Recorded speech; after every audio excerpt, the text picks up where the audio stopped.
L'ego, on a besoin d'un ego, même si dans le bouddhisme ou Ouais, le il fait zen, partie. on dit drop the ego, mais on ne peut pas le drop, au fond, c'est juste une façon de parler. L'ego, si on n'a pas d'ego, on n'est pas humain. Mais tu vois, un exemple que je voulais te donner, c'est par exemple, on est assis, on médite, et si j'entends mon estomac faire glou, glou, glou, ok, je suis réceptive. Ok, D'accord. mon estomac fait glou, glou, glou.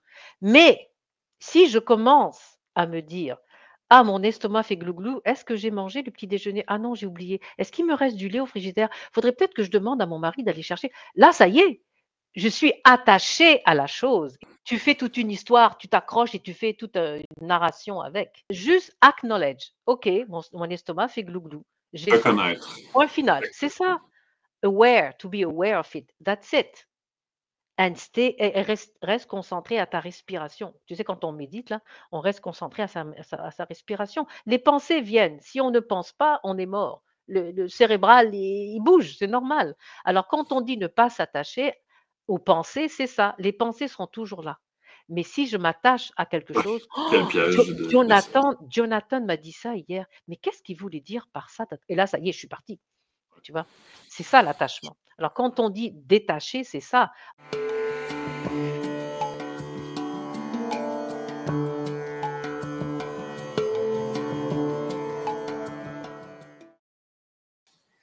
Alors, bonjour, bonjour Viviane. Bonjour, Nous sommes bonjour. aujourd'hui en compagnie de Viviane Casimir, comme vous pouvez lire à l'écran. Nous nous sommes rencontrés à travers nos activités professionnelles et puis une chose mène à l'autre. Viviane m'a invité à son podcast qui s'appelait Tea Break with Viviane. C'était ça le C'est ça, titre? exact. Ah, with Voice America, ouais. Podcast très intéressant. Et puis, j'ai eu l'honneur d'être invité.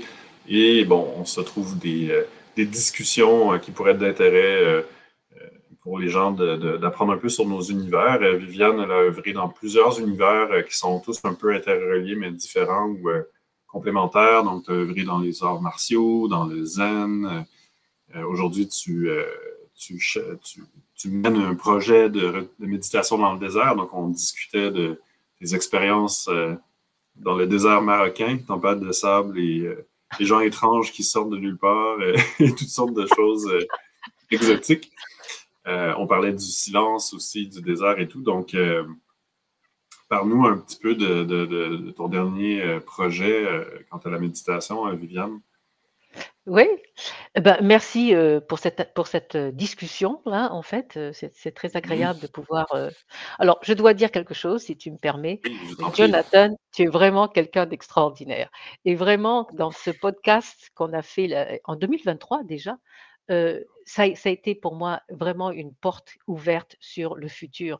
Et je pensais justement à ça avec un client ce matin et je disais, l'avenir est là. L'Ayurveda et le Zen Mind Body. Parce qu'il n'y a pas de moyen de sortir de cette dualité dans laquelle on vit si on ne fait pas le chemin intérieur. Et ça veut dire aussi de wholeness, de la vie. Boum, Alors, on commence avec du lourd. Viviane nous balance du lourd. Wow, non, mais mais écoute, pourquoi pas, allons-y. on le savait déjà, tu le savais déjà, mais c'est Oh, comme si maintenant on n'a plus à l'expliquer, les gens le comprennent de plus en plus. C'est ça l'éveil. Quand on dit que il y a un éveil sur la planète, c'est vrai, on le voit. De plus en plus, les gens sont assoiffés de transformation et pas simplement de tourisme. Je veux voir grandir et après trouver ma mission de vie. Voilà, les gens sont dedans maintenant. Donc je trouve ça extraordinaire. Voilà. Alors, moi, pour parler de la méditation, moi, en fait, je ne sais pas si je te l'ai déjà dit, j'ai eu ma première crise existentielle, la première. J'avais 22 ans, j'étais à Montréal justement, avant de quitter pour aller, aux États-Unis et c'était la grande question: «Quel est le sens de la vie?» parce que tout me semblait être un jeu vidéo, même si à l'époque ça n'existait pas là, dans les années 80, mais c'était comme un jeu vidéo. Les gens n'avaient pas d'âme, c'était comme des zombies et c'est quoi la vie? C'est finir à l'université, travailler, se marier, avoir des enfants. Je voyais pas, il y avait pas de profondeur. Voilà, donc c'était ma première crise existentielle et à l'époque, j'étais en sciences et je lisais beaucoup sur la science et la spiritualité et je suis tombée sur un livre de Jacques Monod ou de Joël de René, je ne me souviens plus lequel des 2, qui disait, la théorie quantique et le zen sont pareils. Les 2 questionnent la réalité dans laquelle on vit. Boum! Ça m'a fait boum.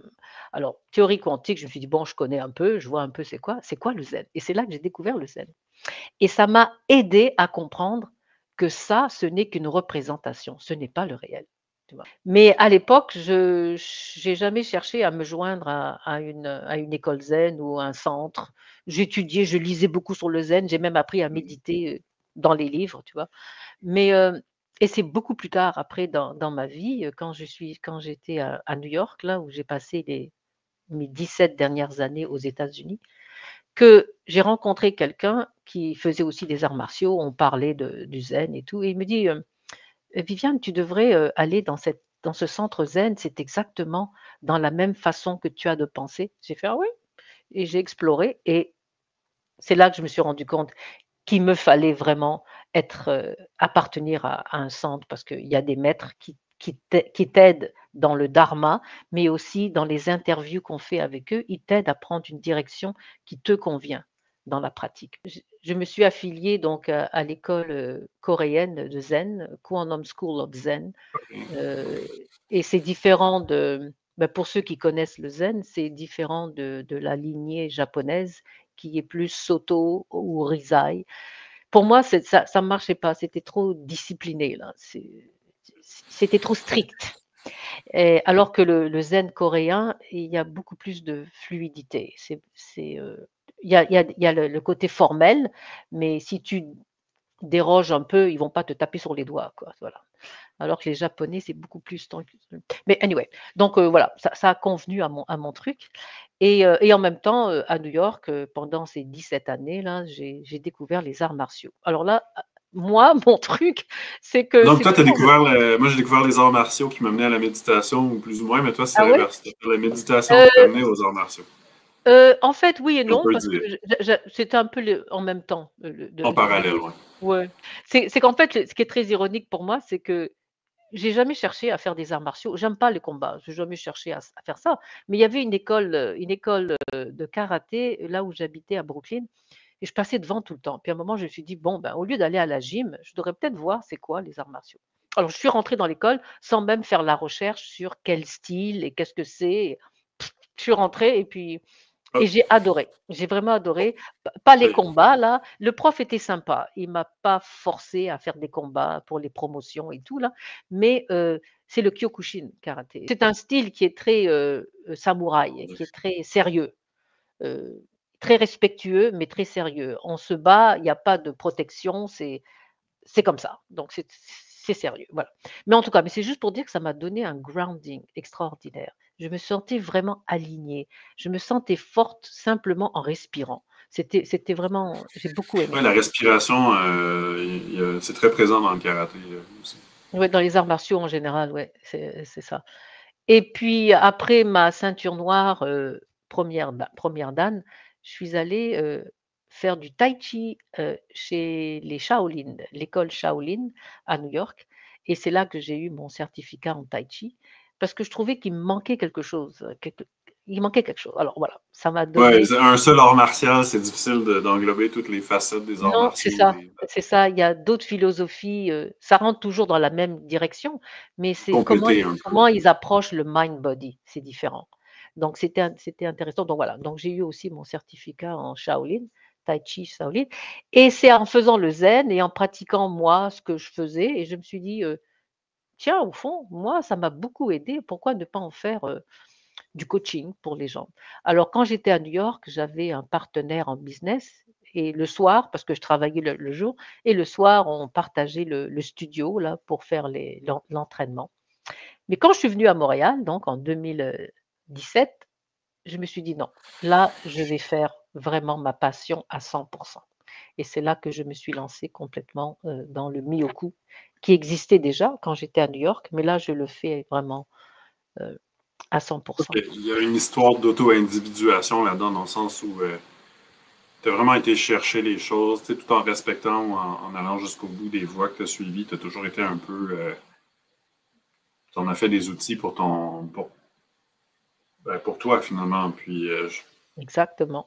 tu t'es pas arrêté à tel ou tel. D'ailleurs, c'est un peu l'essence du zen aussi. Tantôt, j'avais envie de dire, ben, le zen coréen ou japonais reste le même, mais le plateau dans lequel il est placé, par exemple, la Voilà, façon dans laquelle il est délivré, il peut nous plaire d'une façon. exactement. Donc, Ouais. t'as suivi ton chemin, puis justement, sans non plus être trop dilettante, puis je crois que tu as passé le temps qu'il fallait aussi dans cette Mhm, discipline-là tout à fait. pour écouter ce qu'il y avait à te raconter, là, sans dire que tu as été. Il n'y a jamais de fin tout à fait, mais Non, c'est vrai. Non, c'est sûr. c'est un parcours C'est sûr. assez. Et là, aujourd'hui, donc, ton projet, c'est un peu l'aboutissement ou la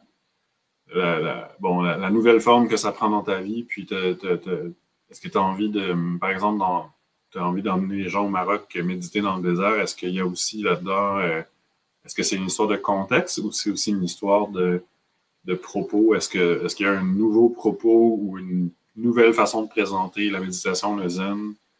C'est quoi ton Ah, intention derrière ça? oui, mais en fait, tu vois, c'est d'abord, j'aime voyager et je suis pas trop dans d'aller visiter les villes, en Europe ou non, c'est les paysages, la nature, c'est ça qui m'appelle et c'est devenu un rêve il y a 2 ans.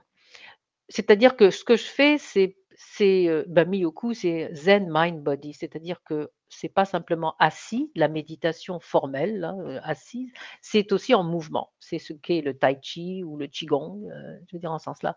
Donc je le fais, à ma façon, c'est-à-dire adapté aux gens qui veulent, développer l'alignement mind body, tu vois, en ce sens. Alors, alors ce que je fais, c'est pas comment dirais-je? Du wellness là, c'est-à-dire, je ne fais pas ça pour guérir des choses chez les gens c'est vraiment pour transformer les gens. C'est les aider à arriver à aller plus loin dans leur, développement. OK, donc c'est plutôt ça. Ça présuppose que tu t'adresses à des gens qui ont une forme de recherche, Oui, qui des sont gens déjà en intéressés. processus, puis là, tu as envie leur Voilà, offrir ouais, des c'est propos ça. et un contexte pour les supporter dans cette recherche. Ouais, exact, ouais. Et pourquoi le désert? Parce que d'une part, c'est un vastness, comment on dit en français? Vastitude. Et aussi parce que ça a toujours été un lieu, de prédilection pour, les maîtres spirituels, hein. Le désert, ça a toujours été la réflexion du silence intérieur et donc on l'intègre, on le vit, on se transforme et quand on rentre chez nous, on reste dans la transformation. Alors c'est ça la transformation, ça fait un peu un pléonasme de dire, ré la transformation et rester dedans. Une fois que tu transformes, tu te transformes. Mais Ouais, c'est que souvent les gens, bah, c'est normal, hein, je c'est critique pas là, fondamental. On parle de quelque chose qui est fondamental, donc lorsqu'on change de contexte, ça voilà, reste, ça demeure fondamental. voilà, exactement et qu'on arrête et dans l'esprit zen, c'est ça. Ce n'est pas, tu sais, dans la culture, on dit: «Ah, quel espace, quel décor zen» ou alors: «C'est un paysage zen, j'ai ma maison au bord du lac, c'est très zen». Oui, ça c'est dans la culture. Je veux dire, il y a rien de mal, mais le zen, en fait, c'est pas à l'extérieur, c'est à Ouais. l'intérieur. Non, Alors mais si en fait, j'enlève, ouais, ça nous ça, tu vois? inspire. C'est un paysage en fait, Voilà, c'est quand même pas mal. voilà, c'est ça, c'est dans Je trouve que c'est une l'inspiration. jolie expression. Tu sais, ça m'inspire. Ouais, non, exact, exact. Parce que si on enlève le lac, qu'est-ce qui t'arrive? Si je te mets en plein milieu de Times Square, si tu n'arrives pas à garder ton inner peace, ta paix intérieure ou ton silence intérieur, ben, tu vois? Donc en fait, c'est un peu ça. Alors, dans ce sens, c'est d'amener les gens, j'ai fait l'expérience l'automne dernier là, mais d'amener les gens, hem, à faire l'expérience de ce silence très présent dans cette vastitude-là du C'est un désert, très beau quoi. contexte pour. Je peux pas nier que, tu sais, bien que oui, il faut faire garder son calme à Times Square plus qu'autre chose, mais bon sang, c'est le fun aussi de se faire aider un peu, se faire prendre Mais la main, puis se faire bien montrer. sûr. Ouais, regarde le décalage là, entre toi dans un désert zen ou toi dans le Maître Mandir versus toi à Times Square. Vois où ça t'amène, vois où tu peux te laisser. Je dis bien laisser parce qu'en fin de compte, c'est nous qui raisonnons avec ces choses, mais Mmh. enfin bref, Ouais. je suis pas immunisé du tout au chaos extérieur. Là. Ça m'affecte Ah mais aussi. non, mais tous, bah oui, on est tous pareils, hein, il faut pas être dans l'illusion. La magie que j'aime bien, c'est que dans toutes les démarches spirituelles, c'est que quand tu touches à cette vibration, c'est là que tu peux la garder parce qu'elle résonne déjà en toi, tu la fais résonner en toi et donc tu peux toujours y retourner. C'est ça le Ah bon. oui, c'est ça, ouais, il y a Tu comme vois ce quelque que je chose veux dans le dire? coin, un benchmark, Voilà. Voilà, alors que si tu fais l'expérience d'une image, du désert sur ton écran et que tu médites, c'est bon, mais ça te donnera pas la vibration, si tu vois, par rapport à être dans le désert et le vivre ça. Donc une fois que tu as fait installer cette vibration, même si tu es à Times Square, tu es capable de te reconnecter à cette vibration. Tu comprends? C'est en ce sens-là que ça fait, la grande peu différence, comme, la bon, ils vont magie. méditer avec une chandelle ou Oui, même en oui, oui, spiritualité, ils vont dire prends une image, un gourou, une figure, quelque chose, puis oui, c'est en ça. fond, c'est une espèce de mantra. C'est le truc pour te mettre dans le mood, quoi, finalement. Exactement, t'amener à cette vibration. Le Bouddha que j'ai là, c'est pareil, je disais justement à quelqu'un, heu, on prie pas le Bouddha, on demande pas des choses au Bouddha. Non, Le Bouddha est là pour nous rappeler que c'est en nous aussi cette vibration. Donc c'est de se reconnecter à cette vibration, tu vois? Donc c'est en ce sens-là. très Heu, fâché, moi, par le bouddhisme au Sri Lanka, je dois dire. Euh, Sans offense pour les bouddhistes sri-lankais, là, je comprenais pas là, des moines qui vénèrent une dent du Bouddha volée sur son corps. Là, je trouvais pas ça très bouddhiste, ouais, euh, mais tu sais, finalement. c'est intéressant ce que tu dis. J'ai regardé un interview avec, Rinpoche, bon, en tout cas, je sais plus son nom. C'est pas un Apparemment, Rinpoché. il est oui, c'est ça, quelqu'un comme lui, il est très connu dans le Les bouddhisme. Rinpochés, c'est les Tibétains, c'est un D'accord, alors titre honorifique c'était peut-être tibétain. quelqu'un du Tibet, mais et qui disait lui: «Le bouddhisme n'est pas une religion». Alors je comprends ce qu'il veut dire, c'est comme le T'as zen, c'est raison. pas non plus une religion. Je comprends très bien, mais et c'est là que j'ai compris que c'est comme dans le christianisme ou toutes les autres religions là, heu, au sens où tu as des gens qui vont comprendre que cette vibration est en toi. La vibration divine, appelle-le comme tu veux, ou la vibration, de l'unité de l'univers, elle est en toi. Tu as été créé par l'univers, tu es l'univers, tu le portes en toi. Il y a ça, ceux qui comprennent ça et quand on fait des mantras ou on médite devant l'autel, ce n'est pas une déité qui est là, tu comprends? Alors que pour d'autres, ils restent accrochés, ils en ont besoin. Alors ils restent accrochés à cette hôte. Eux-mêmes Chose se d'extérieur, là, séparent. Voilà, ils se séparent du tout et demandent au tout de les aider. Tu comprends? Donc là, ça devient une religion pour ces gens-là.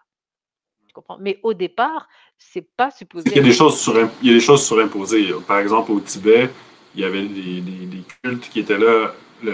Bon, il y avait les bonnes, mais je ne veux pas rentrer là-dedans parce que c'est des trucs que les gens connaissent moins. Puis j'en connais un petit rayon. Je suis allé voir le Dalai Lama des bonnes. C'est l'ancienne religion qui existait au Tibet. Donc le bouddhisme est arrivé comme une réforme et d'un. Mais même s'il n'y avait pas eu le bon, même avant le bon, il y avait des pratiques archaïques, bon, magiques, toutes sortes de choses, certaines intéressantes, d'autres qui étaient bon, l'animisme, des choses comme ça, devenues, bon, vénérer des statues et compagnie. Donc, quand le bouddhisme est arrivé, c'est que surimposé. Donc, le Mmh, bouddhisme tibétain est une religion parce que le bouddhisme d'accord, tibétain est une façon de pratiquer le bouddhisme qui inclut une religion. d'accord. Bon, enfin, puis là, on rentre dans des trucs. Là. Bon, est-ce que tu connais le concept de samadhi, Viviane? Oui. Faire samadhi, qu'est-ce que ça signifie pour toi? Quand on dit faire samadhi je, J'ai jamais qu'est-ce que ça entendu cette signifie? expression. Faire samadhi, c'est quand les maîtres ils quittent leur corps volontairement au moment de leur choix. Ils décèdent, mais volontairement. Ah! C'est impressionnant, mais c'est aussi, pour moi, c'est wow. C'est au revoir, je suis content de vous avoir connu, poursuivez le travail. Malheureusement, je dois partir. Puis c'est une mort tellement. Pour moi, réussir sa mort, c'est la plus grande chose qu'on peut faire de notre vie. Puis avoir une mort aussi volontaire et paisible aussi, là, parce qu'on parle de. Ils s'en vont en méditant finalement. Mmh. Donc, ça OK, correspond bon, à la d'accord. libération, le concept de samadhi véhiculé d'accéder, qu'on peut vivre vivant aussi. Mais je tenais à le mentionner parce que c'est un beau phénomène, je trouve, dans l'humanité. Puis c'est un peu une preuve pour les gens aussi qui croient plus en rien. Ben, il y a des gens qui meurent dans l'aise. Tu sais, Absolument. Ce qui est intéressant, c'est que j'ai une tante qui, elle, pardon, est décédée, Bon, elle était spirituelle, catholique, tous les Haïtiens sont catholiques, mais elle avait une dimension un peu plus, bouddhiste à sa façon. Elle De toute n'appartenait façon. à aucun centre. Mais ce qui est intéressant, c'est qu'elle est décédée parce qu'elle le voulait. Bon, ça n'a rien à voir avec le samadhi dont tu parles, mais ce que je Non, veux non, au dire contraire, ça mais continue, je ça a à voir, au contraire, je crois. ah OK, bah, je sais pas, parce qu'il me semble que les Tu viens de personnes dire un propos, elle est décédée de façon volontaire, donc déjà, Oui, coche oui, une d'accord, coche de case. mais qu'est-ce que ça veut dire volontaire? C'est que j'ai l'impression, parce que je fréquente, bon, les parents de mes amis sont aussi âgés, donc je vois de plus en plus de personnes âgées et je me dis que quand on vieillit, arrivé à cet âge-là et qu'on est dans un calme, parce que avec l'expérience de la vie, soit on vieillit bien, ce que j'appelle bien vieillir, c'est-à-dire qu'on sait qu'on va mourir, on l'accepte là, ou on vieillit mal, on résiste, on a des maladies et puis on est, amer, on a de l'amertume et tout. Bon, mais je veux dire, sans penser que ces personnes-là étaient spirituelles ou ont fait des démarches Non, dans je leur comprends. vie, il y a la nature humaine, quand on vieillit, on s'assagit. C'est pour ça tous les vieux proverbes, ils sont vrais, tu vois? Alors à un moment, j'imagine que ceux qui sont sages avec l'âge et la vie, bon, ils ont accepté machin, machin, à un moment, parce que cette tante-là dont je te parle, elle a dit à sa fille, donc ma cousine: «Je vais prendre le thé sur la galerie et je vais partir», et ma cousine n'a pas compris ce que ça voulait dire parce que sa mère n'était pas malade, elle avait rien, tu vois? Elle était âgée, 95-96, mais elle était pas malade, et puis effectivement, en fin d'après-midi, ma cousine est venue, voir sa mère et sa mère était morte. Elle était morte avec un genre de sourire là, donc elle est bien morte. Elle est morte parce qu'elle voulait mourir. Tu comprends? Donc, c'est Ben, pour ça que moi, je dirais pas que c'est pas lié, au contraire, je dirais que c'est bon, elle n'a pas fait son métier ou c'était pas son dharma, sa destinée d'être ouais, c'est ça. Mmh. une abbé d'une lignée spirituelle qui montre à des moignons comment, bon, mais dans sa vie à elle, du moins, elle a touché à cette grâce-là, puis au moins à ce moment-là, puis ça Ouais. aussi, on peut vivre Mmh. une vie, je pense que la nature de la vie, il y a bien des choses un peu cruelles, je trouve, dans la vie ou un peu difficiles, mais une des choses qui ne l'est pas ou qui peut nous aider à se réconcilier avec la vie, c'est que tout peut toujours changer pour le mieux à la dernière seconde. Et ne serait-ce que dans Exact. le détachement intérieur, il n'y a pas de. Il n'y a pas de limite qui est mentionnée à propos de quoi que ce soit. Donc, il y a comme une liberté c'est quoi le terme? De repenti, mais pas nécessairement par rapport à des fautes, mais par rapport à des résistances intérieures. Tu sais, se repentir Mmh. de ce qui fait qu'on résiste à la vie. Et ça nous mène à la grâce puis à la liberté. Mais ça demande, comme certains disent, un oui radical que parfois on atteint seulement à la fin de notre vie parce que, bon, de toute façon, on ne peut plus faire grand-chose, donc on a été obligé de.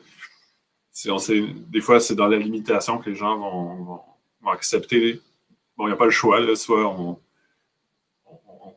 on est malheureux chaque instant, soit qu'on accepte que, bon, la vie, il y a des limitations qui s'ajoutent, puis, bon, la tarte, elle est toujours un peu plus petite. Des fois, la vieillesse, ça force ça. Fort heureusement, certains atteignent cette sagesse aussi sans vivre cette dégradation-là. J'ai Mmh. vu des gens, bon, bien sûr, beaucoup plus âgés que moi aujourd'hui et beaucoup plus en forme dans le courant de ma vie. Donc là aussi, tout est possible. Mais je trouve ça Mmh. très beau, moi, entendre des histoires comme ça. C'est comme une histoire d'amour que c'est Mais de gens qui tu sais s'aiment et je trouve que c'est des histoires qui me oui, réconcilient avec la oui, vie et l'humanité, puis qui me disent c'est voilà, possible, c'est possible. voilà, j'aime beaucoup ce que tu viens de dire. Effectivement, qui réconcilie avec, exactement.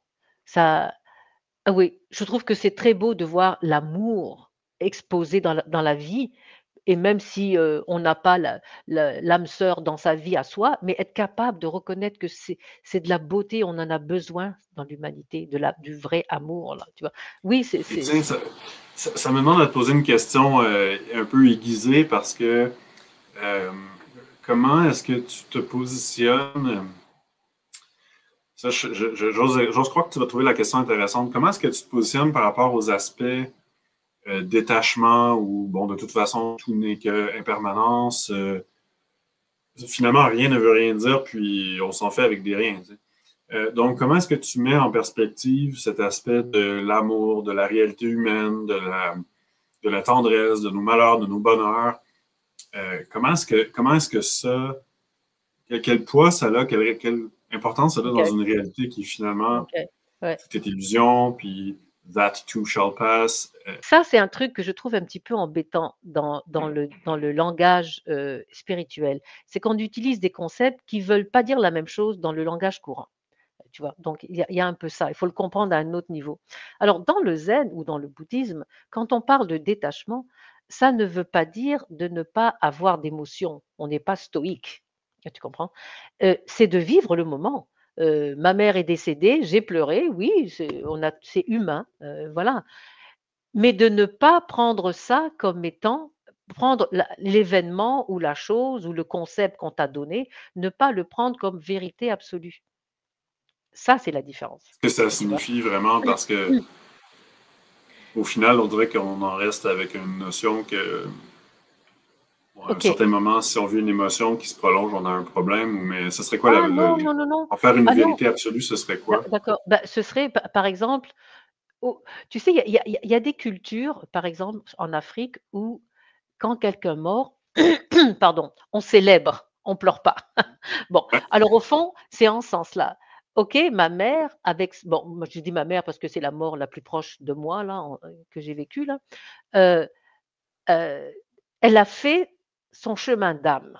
Bon, ceux qui croient pas à l'âme, c'est autre chose, mais elle a fait son chemin d'âme Ou et elle a vécu sa vie pour quelqu'un qui voilà, pourrait dire autre chose. oui, et elle continue, parce que quand on croit à l'âme, on croit à d'autres réalités en dehors de Oui, cette bien vie. sûr. Pardon.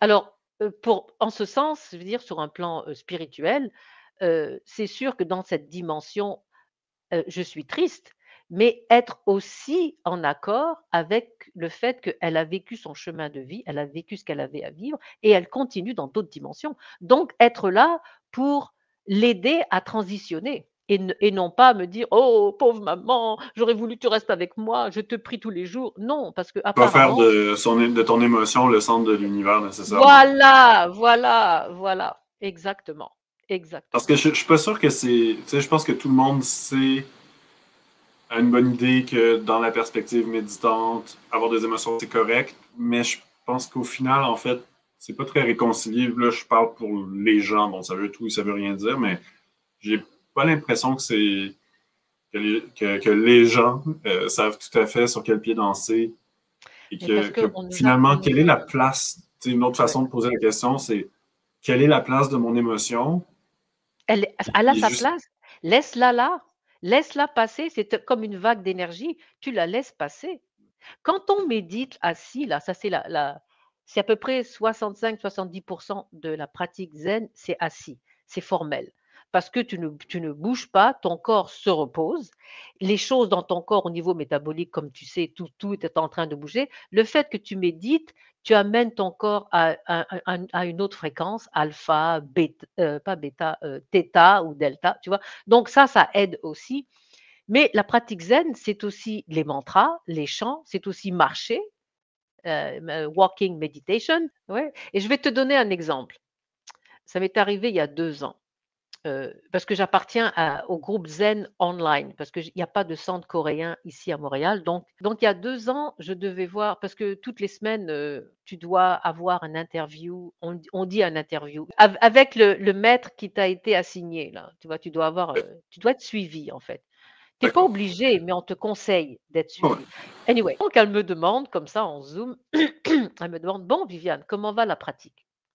Et moi de lui répondre, et c'est ça, c'est pour ça que des fois on oublie ce que les concepts veulent dire et on retomber, c'est pas dans le sens Oui, péjoratif, hein, je veux dire, OK? ouais, non. Voilà, Ben, on et je retombe lui dans la caverne un peu, là. ouais, Temporairement. c'est ça, mais je veux La pas que caverne c'est de Platon. je veux pas que ça ait une Ou une connotation connotation négative. négative. Non, Ah tu oui. vois? C'est ça, et donc Ça fait partie de l'incarnation humaine voilà, de parfois voilà, se. Puis ça, je pense, c'est un point voilà. séparé qu'on aurait pu faire une vidéo dessus. Mais Voilà, c'est ça. Ça aussi, ça appartient à ouais, l'univers. ça Alors, a fait une belle c'est clé aux gens, normal. ça. Voilà, c'est normal, c'est normal. Une belle Alors clé donc aux gens. elle me pose la question et moi de lui répondre, bah, ces 3-4 dernières séances là, cette semaine-là, ma méditation a été plutôt, anthropiques là, les pensées, nanana, donc c'était pas aussi, calming, que le alors elle me regarde comme ça et elle me fait ça: «Viviane, remember, zen, it's about awakening, not about peacefulness. So wake up». Autrement dit, c'est ça.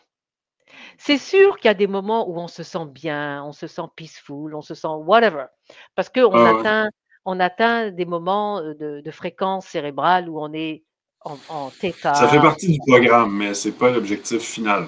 Voilà, l'objectif, c'est Ça, de c'est un te point, ça, j'aime réveiller. beaucoup ce point-là. J'aime beaucoup ce point-là. Parce qu'il y a, dans Wake la up. paresse spirituelle que je vois autour de moi, il y a ce côté, faut que ce soit confortable. Si c'est pas confortable, c'est pas bon. Et Ah! ça nous bloque beaucoup en. Puis c'est pas dit comme ça, mais c'est vécu comme Mmh. ça. Les gens sont très douillets. Ça vient, bon, c'est bien parce C'est qu'en très bien. quelque part, on est plus sensible qu'avant. Avant, c'était, bon, travailler à l'usine, tu vas y perdre une main, mais c'est pas grave. Je pense que, bon, là, c'est bien qu'on Ouais, soit non, c'est sensible, mais l'extrême sensible, là. je pense que dans la Ouais. spiritualité, parfois, Mmh. on veut pas aller là où c'est confrontant. On veut préserver, et parfois, on veut préserver ouais, cette paix au prix de la vertu à un Exact, certain point. exactement. Il y a un certain point, puis en Ayurveda, c'est quand on arrive pour résoudre les excès kapha au niveau interne. Mmh. Euh, Vata, il faut se calmer les nerfs. Pitta, il faut respirer puis accepter le présent. Avec les excès kappa, c'est le coup-pied dans le derrière, c'est aller chez le dentiste, c'est aller se brosser les dents, c'est la douche froide. J'attendrai pas d'avoir le goût. Euh, D'accord. et si j'enlève cet ingrédient-là, puis il manque toujours cet ingrédient-là, ben là, j'aime beaucoup ça, puis je m'attends à ça d'une autorité, en guillemets, spirituelle, qu'il y a une certaine forme de nous ramener à l'ordre, un peu comme le plombier va venir chez nous puis il va dire regarde tes tuyaux, arrête de mettre tes cheveux dedans, puis tu fais pas bien ça. Ah oui, monsieur le plombier, vous avez raison. Ou ah oui, monsieur le dentiste. Je Ouais, pense qu'il y a c'est un peu ça. de ça dans la spiritualité. Oui, Puis faire le pont exactement. avec les émotions tout à l'heure, sans perdre de point.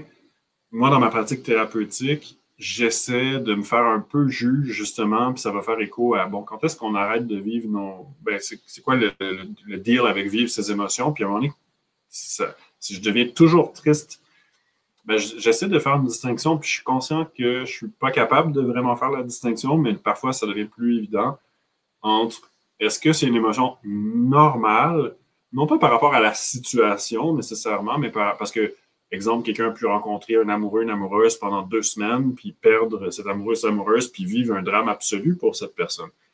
Je vais l'évaluer d'après la personne, pas d'après l'événement, puis je me dis, bah, c'est juste ton troisième cousin ou c'est juste ton chat, tu devrais pas pleurer. Je vais l'évaluer relativement à la Ouais. personne, mais néanmoins, je vais me dire, est-ce qu'on est devant un deuil normal, souhaitable, qui fait partie de la vie, ou devant une peur, ou devant une colère souhaitable, normale et saine? Ou là, est-ce que ça devient pathologique, entre guillemets, puis bon, les psychologues ont leur mot à dire là-dedans, mais j'ai l'impression que c'est aussi quand ça devient obsessif, que ça devient. Puis là, il y a des Ouais. attachements, il y a des Mhm. twists qui font que, bon, il n'y a pas que l'émotion qui est vécue, mais il y a quelque chose qui la perpétue. C'est pas un domaine dans lequel je me spécialise particulièrement, mais ça me faisait penser à ça. C'est que la ligne n'est pas facile à tracer non plus, mais je pense Ouais. qu'il faut se laisser sans peur. Bon, dès que je vis une émotion, mon Dieu, je dois être fou, je dois être Non, un anxieux notoire ou une personne colérique violente ou faut pas trop se juger, faut se laisser respirer un peu, mais ça fait peur les émotions. ouais.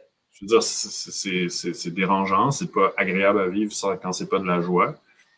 Euh, puis Ouais, et tu c'est vois, effrayant, ça perturbe. Je ouais. pense que ça donne du fil à retordre aussi aux méditants puis aux gens qui coachent les méditants. C'est des choses qu'on rencontre inévitablement sur notre chemin, dans les vieilles mémoires, dans les. Mais il faut les vivre, c'est ça être humain, c'est ça l'expérience dans la 3D, c'est ça. L'ego, on a besoin d'un ego, même si dans le bouddhisme ou Ouais, le qui fait zen, partie. on dit, «Drop the ego», mais on ne peut pas le drop au fond, c'est juste une façon de parler. L'ego, si on n'a pas d'ego, on n'est pas humain.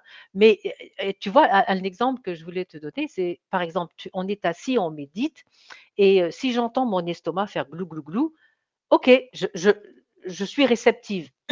OK, mon estomac fait glou, glou, glou. Mais si je commence à me dire: Ah, mon estomac fait glouglou. Est-ce que j'ai mangé le petit déjeuner? Ah non, j'ai oublié. Est-ce qu'il me reste du lait au frigidaire? Faudrait peut-être que je demande à mon mari d'aller chercher. Là, ça y est, je suis attachée à la chose. Tu fais toute une histoire, tu t'accroches et tu fais toute une narration avec. Juste acknowledge. OK, mon estomac fait glouglou. J'ai faim. Reconnaître. Point final. C'est ça. Aware, to be aware of it. That's it. And stay, et reste concentré à ta respiration. Tu sais, quand on médite, là, on reste concentré à sa respiration. Les pensées viennent. Si on ne pense pas, on est mort. Le cérébral, il bouge, c'est normal. Alors, quand on dit ne pas s'attacher aux pensées, c'est ça. Les pensées seront toujours là. Mais si je m'attache à quelque chose, Quel oh, piège de ça. Jonathan m'a dit ça hier. Mais qu'est-ce qu'il voulait dire par ça? Et là, ça y est, je suis partie. Tu vois? C'est ça l'attachement. Alors quand on dit détacher, c'est ça. Acknowledge, pourquoi je parle en anglais? Reconnaissez ce qui se passe. Reconnaître. Soyez conscience dans le mindfulness. Soyez là, mais don't, ne vous attachez pas, ne mettez pas Mais votre si on voit quelque chose qui fait 3-4 tours de piste en mmh, recommençant, c'est un peu comme il y a une rivière devant nous, puis s'il y a une branche qui se balade et qui avance pas sur son c'est bon, chemin, ben, on c'est l'envoie bon. sur son chemin, puis que On la la rivière laisse on coule. la laisse passer, on la laisse passer. Mais On il y la a des vraiment branches, il y a des choses qui passent, ouais c'est et normal. même s'il lui faut 3 heures pour arrêter de passer devant toi là, cette Pas branche, si mais c'est grave. pas grave. Parce que c'est ça dont tu avais besoin pour pouvoir libérer quelque chose en toi après. C'est Et pour ça tu vois? le truc du balai, tu sais, c'est un peu comme stresse pas, comme passe le balai, mais stresse pas qu'il va tomber les poussières parce qu'il va en tomber puis tu vas passer le balai demain. Fait C'est que là, à un moment ça. donné, on devient comme ah bon, ça y est, tu sais, cette pensée m'est utile, je vais aller chercher du lait tantôt au dépanneur. Puis bon, là, ça fait 15 fois, j'ai noté ça sur un bout de papier, le lait, je sais plus à y penser, je l'ai écrit sur la liste. Mais bon, ça, c'est pas très émotif, fait que c'est plus facile à, à laisser aller. Je crois que les émotions rendent justement, si on les a pas vécues complètement, ils nous empêchent justement de Oui, lâcher la branche, tu sais, ou de lâcher oui, le. ouais, Puis c'est ça qui ouais. nous fait, oh mon Dieu, tu sais, le lait, pourquoi je pense toujours au lait? Ah oui, c'est vrai, bon, je me rends compte, je sais pas, que je suis attaché au laitier ou à la laitière, en fait, puis j'aime bien quand il passe ou qu'elle passe, puis ça fait plusieurs fois que je passe au lait, hein, où j'ai peur parce que Oui, j'ai manqué oui, de me ouais. nourrir. Mais tu Là, sais, c'est une des intéressant tout ça. choses que les maîtres zen nous donnent comme petit outil, c'est de se poser la question. Quand ça redevient redondant là, quand ça devient obsessif par exemple, de te poser la question. Par exemple, pour moi, l'impatience. Je suis des fois, je la sens monter. Tou tou tou tou tou, tu sais, comme les trucs électroniques. Tit tit tit tit tit tit et c'est de se dire: Who is angry? Qui est en colère? Ou qui est triste? Qui est et là, automatiquement, ça fait prendre conscience que tu n'es pas l'émotion et ça crée un détachement. C'est juste ça, tu vois? Se trouver des outils, bon là, c'est Oui, un parce que classique. le jeu puis l'émotion devient la même chose. Voilà, voilà. Alors quand Ouais, on puis parle de c'est pas une détachement, question de c'est le ça. savoir, parce que même si on le sait, on va le vivre quand même. Oui, Donc, c'est pas ben, juste, ah, j'ai eu le truc, on me l'a appris dans le cours. C'est, OK, là, je suis dans l'émotion. En communication non violente, on dit toujours, ben, on peut faire la communication non violente, mais elle va inévitablement échouer si on va parler à la personne sur le coup de l'émotion. Il faut mmh, régler nos émotions ouais, avant de pouvoir avoir une ouais. discussion Exact. le plus intelligent possible. Mais puis, je vais revenir aussi sur la notion d'ego. En apprenant 3 sous de sanskrit, j'avais appris que ego, dans le Samkhya, bon, tu as toute la. Le Samkhya, c'est la métaphysique qui est probablement derrière tous les trucs orientaux comme le bouddhisme, tout ça, mais c'est la version, première itération qu'on a dans le temps. Puis D'accord. là-dedans, tu as l'espèce de descente de l'âme dans la matière qui vient s'incarner et tout. Dans toute cette pensée-là, bref, l'ego, le mot qu'ils ont donné, c'est aham kara. Et ça, je trouve ça fascinant, je le répète souvent. C'est l'ablation du nous, en fait. Le je n'est pas mentionné dans l'ego et c'est volontaire. C'est le terme, littéralement, se traduit par ce n'est pas nous qui faisons. Donc, ça implique c'est moi qui fais. Mais ça ne dit pas. Il aurait pu appeler l'ego c'est moi qui fais. Mais ils ont appelé l'ego ce n'est pas nous qui faisons. Donc, c'est comme si la conscience Ah était d'accord. collective et on. Exemple, puis ça me parle beaucoup parce que Mmh, moi, par exemple, quand je d'accord. travaille, puis là, j'ai peur de ne pas pouvoir avoir assez d'inscriptions à mes formations pour payer mon hypothèque Mmh, de ma récente copropriété. Mais là, je vais me mettre à croire qu'il n'y a que mes efforts qui vont m'apporter mon succès. Mm. Et là, je me rappelle, ce n'est pas nous qui faisons. Là, je crois que moi, je fais. Et comme je crois que moi, je fais, alors moi, je panique parce que moi, je crois que c'est tout est à ma responsabilité, le changement climatique, les pauvres et tout. Alors, quand je me rappelle, ah non, c'est nous qui faisons, en fait. Moi, je ne suis qu'une parcelle. C'est très intéressant que le je n'ait même pas nommé. C'est volontaire. Et eux, il n'y a pas cette connotation dans l'hindouisme. À la base, il n'y a pas cette culpabilité de l'être, de l'existence qui s'est un peu surimposée, probablement par les gens qui voulaient nous contrôler. On contrôle mieux les gens qui se sentent coupables. Donc, probablement qu'on y a, tu sais, le péché et tout, on a beaucoup insisté là-dessus. Peut-être qu'à la base, il n'y avait même pas cette intention-là, mais aujourd'hui, le prêtre, il te dit hey, tu nais pécheur. La Bible qui a été réécrit, ben, tu es un pécheur, puis le pécheur est le pécheur. Et Vivekananda, quand il était arrivé au Congrès des religions à Chicago, un de ses propos, c'est qu'il disait ben, moi, ce qui me sidère, c'est le concept de pécheur dans le judéo-christianisme, comment c'est puissant. Surtout dans le christianisme, en fait, les Juifs sont moins soumis à ça. Mais cette idée comme quoi on doit être absolu, tu sais, il y a vraiment, on doit gagner notre, on part négatif, là, quoi. Tandis que, en fait, eux, leur vision de ça, c'était pas très différent. Il était comme, c'est pas qu'on n'est pas d'accord, mais on préfère dire, ben, améliorez-vous, allons vers le mieux. Tu sais, c'est un peu une vision plutôt que de se plaindre qu'on est en bas. On va dire, allez, augmentez votre morale, votre vertu, allez vers Dieu. Plutôt que de dire ah, tu n'es que moins que rien, tu n'es pas Dieu. Mais tu sais, bon, je suis, comme on dit en anglais, born and raised catholique, mais j'ai une tendance, bon, évidemment, bouddhiste. Ça se dit bien en anglais, hein? Ça se dit bien. Il y a des choses qui se disent bien dans d'autres langues. Mais ce que j'allais dire, c'est que un de mes clients, c'est justement un prêtre d'une paroisse. Et j'ai beaucoup appris. Il m'a réconcilié avec la Bible. Alors, je vais te dire que un truc qu'il m'a expliqué, parce que je lui disais que moi, je ne vais pas à la messe et que j'aurais bien voulu comprendre c'est quoi le rituel de la messe, pourquoi il lit ce texte-là, pourquoi ça. Et il m'a expliqué un truc, mais il m'expliquait par exemple que le péché, il me dit, le péché est mal compris. Je ne sais pas, bon, moi j'étais trop jeune, je ne sais pas pour toi. Semblait aussi. non, mais je veux dire, tu es plus jeune que moi. Semblait que c'était mal enseigné aussi. Mais il fut une époque, l'époque de mes parents, où ils n'avaient pas le droit de lire la Bible.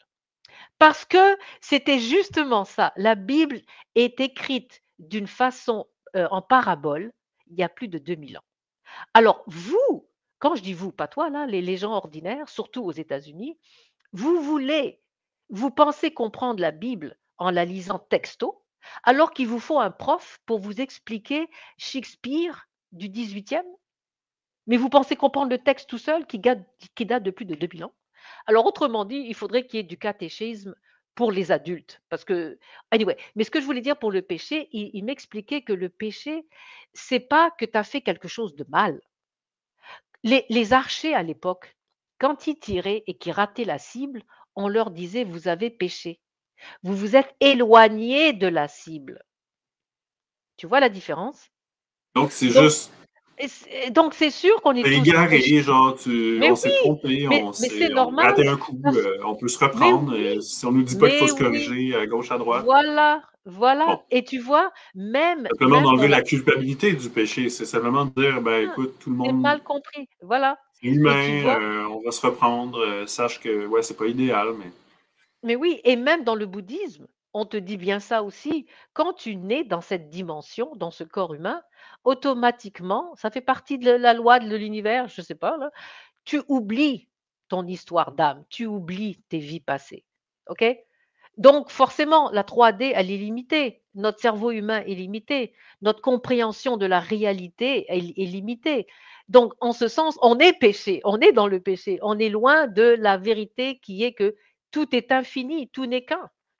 Ce mot, on lui a fait porter un poids, une connotation qui est devenue différente aujourd'hui. Il y a des mots comme ça qui portent tellement une connotation qu'on ne peut plus les utiliser parce qu'ils ont été abusés par des générations de prêtres qui cherchaient à manipuler la population. Puis là, après ça, ils disaient écoute, là, si tu ne fais pas ce que je te dis, je te jure, regarde cette écrit ici, ça va brûler. Là.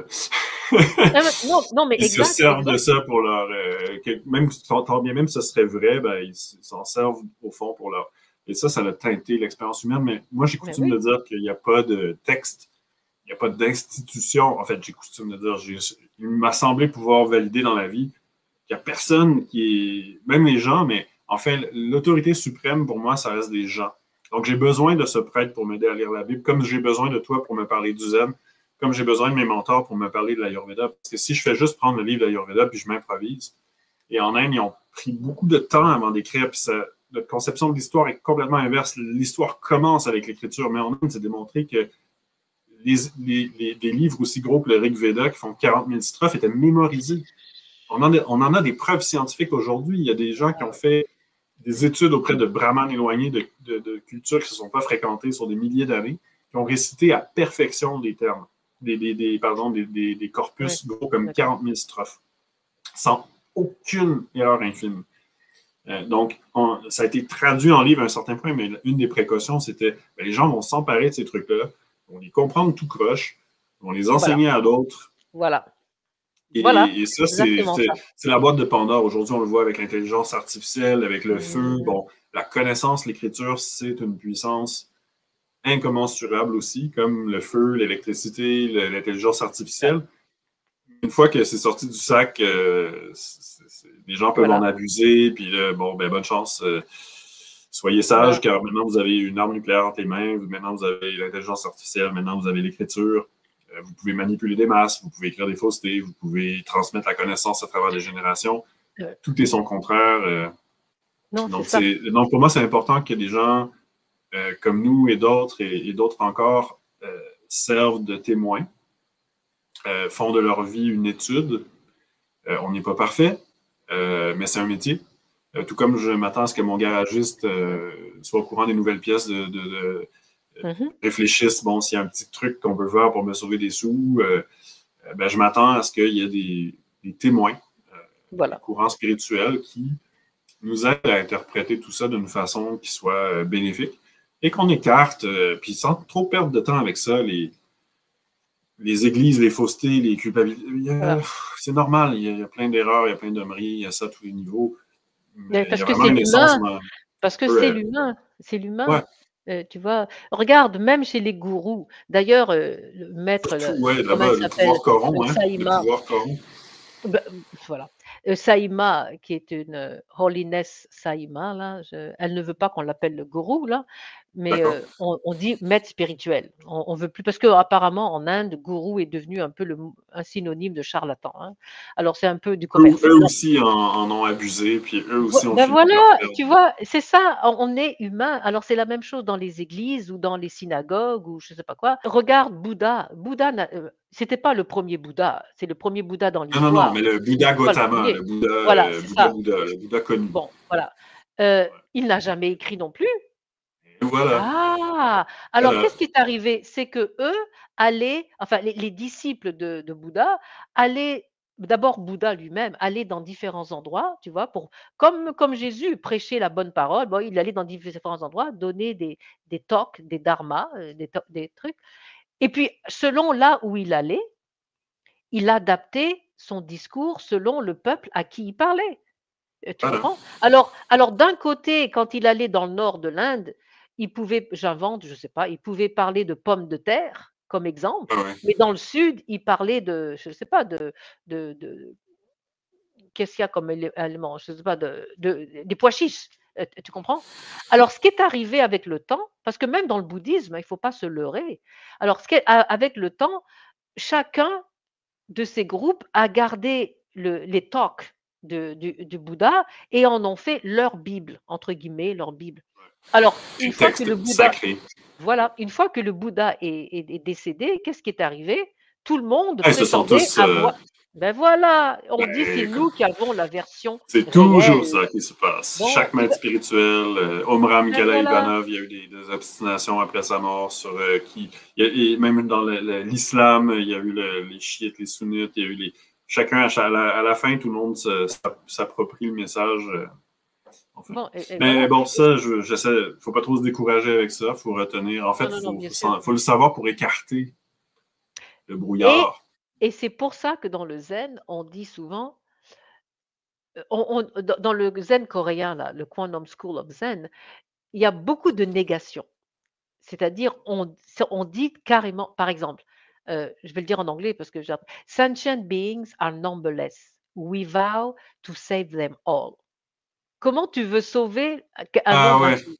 Tu comprends? ouais, ouais, ouais, Donc ouais. ça te montre que ce L'humanité est n'est pas innombrable et tu veux tous les sauver. Donc, en le disant, tu comprends, mais c'est impossible. bah, c'est impossible, mais en même temps, c'est possible. C'est parce que tu le Ouais, comprends à quel niveau, tu vois? Alors paradoxe. Ça al montre les alors paradoxes. voilà, et en ce sens, c'est la même chose, pour les moyens habiles. C'est une expression que j'ai appris récemment parce que je le connaissais en anglais là, skillful means. En français, c'est les moyens habiles. Autrement dit, tous les sutras dans le bouddhisme ou dans le zen, même s'ils parlent de différentes choses, le Lotus Sutra, le Diamond, le sutra du diamant, le sutra du machin, au fond, ce sont des moyens habiles. C'est différentes façons de parler de la même chose. Tu vois ce que je veux te dire? Et c'est tout bête, mais cette distinction-là déchire des organisations parce qu'il y a des organisations qui sont là pour dire nous serons une organisation qui présente le bouddhiste sans être une religion où notre organisation n'est pas importante, c'est ce qu'on présente qui est important. Mais avec le temps, tôt ou tard, il y a des dirigeants, il y a des trucs, il y a des Voilà, organisations, il y a voilà. un comité administratif qui finit par se dire bah, c'est nous qui connaissons la bonne chose de toute façon, donc nous devenons le foyer focal. Nous sommes l'important. Bon, bref, c'est l'histoire qui tourne Oui, en rond.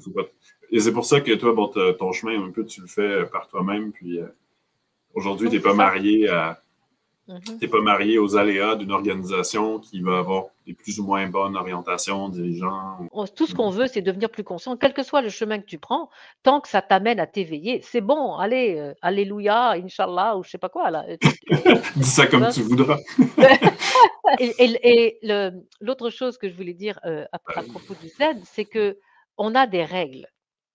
Mais ce que j'aime bien, c'est qu'on te dit bien les règles, ce sont des lignes directives.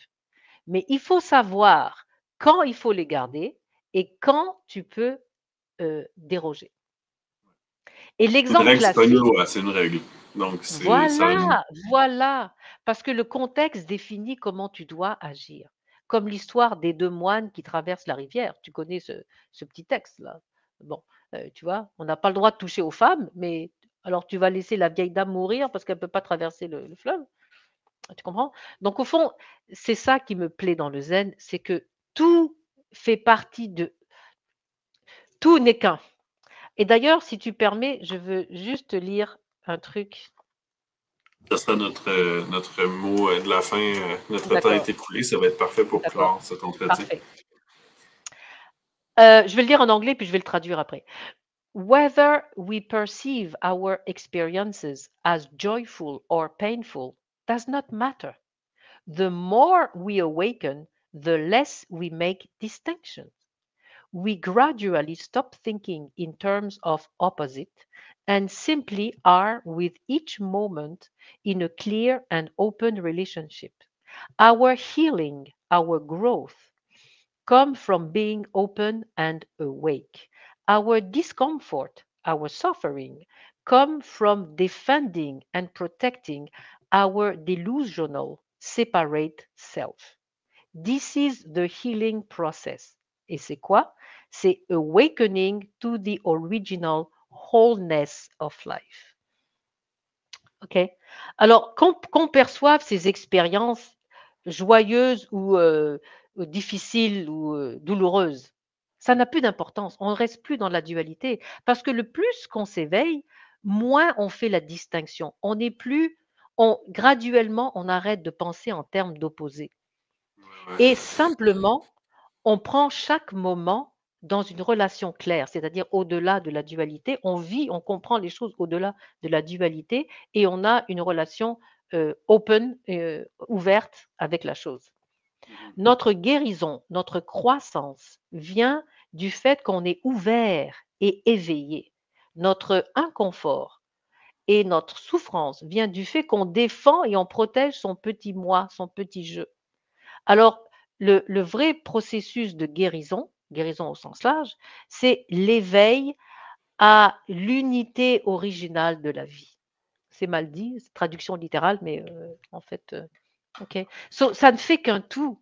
Alors même si quelque chose de mauvais, soi-disant mauvais, m'arrive, mais c'est toi qui le vois mauvais.